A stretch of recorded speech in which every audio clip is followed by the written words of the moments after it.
You know, when I read a passage like that, one of the things it asks me to think about in my life is, do I have that same struggle in my life and in my heart? You know, the reality is that I do have some of that.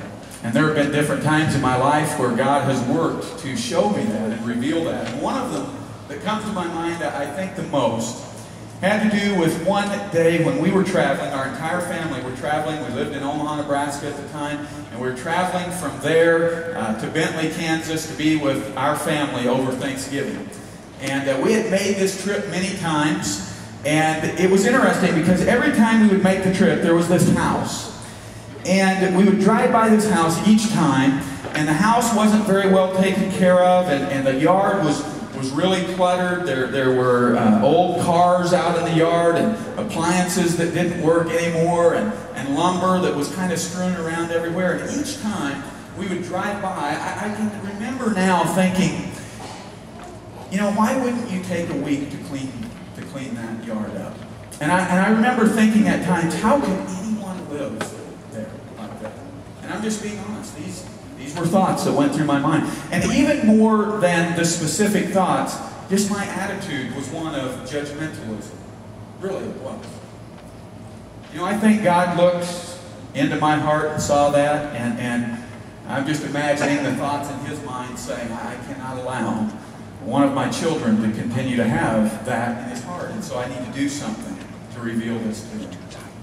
And so on one particular Thanksgiving, it was late at night, Thanksgiving Eve. It was one of those years where it was already really cold. I think Joel was maybe 4, Micah was really young. And we were traveling late at night out in one of those stretches where there's nothing for miles.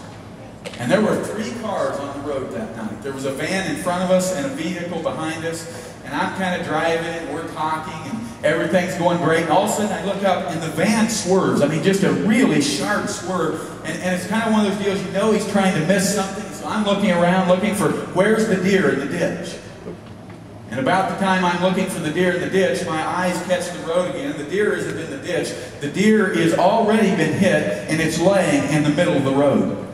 And it is a huge buck with a huge rack. You know what made this story worse? You know what vehicle we were driving? A Honda Civic. You know how far a Honda Civic sets off the ground? About that far. We were going about 60, 65 miles an hour, and it was too late. I hit that deer head on. Literally, the front end of the car came up off the ground. Amazingly, when we came back down, I didn't have any trouble keeping a control of the car. But what had happened is that deer's rack had embedded itself in our radiator. And I mean, there was radiator fluid just going everywhere. We pulled over. And you know what's interesting? I look back on that night, there were a couple of amazing elements. But I mentioned that there was a car in front of us, and there was a vehicle behind us. You know what that vehicle was? A tow truck. It literally was a tow truck. And we pulled over off the side of the road. He pulled over right there behind us. Nicest guy you would ever meet in your whole life. We told him our story that we knew people, and Sabetha, Kansas was about 30, 40 miles ahead. We had lived there. We knew people. If we could just make a phone call, we think that we would be all right. You know what he did? He loaded of course, hooked our car up. He loaded our whole family into his tow truck, which was kind of a tight fit in that particular truck. But he drove us to his house. I want to ask you this morning, what house do you think he drove us to?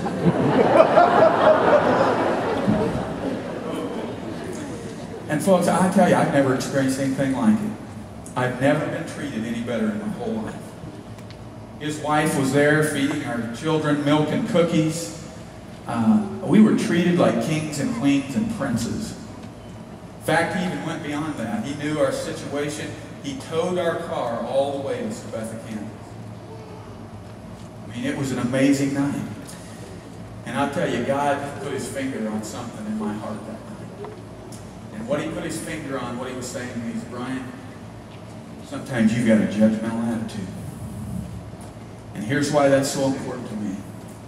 One, it's just separating you from me, but it's separating you from the mission.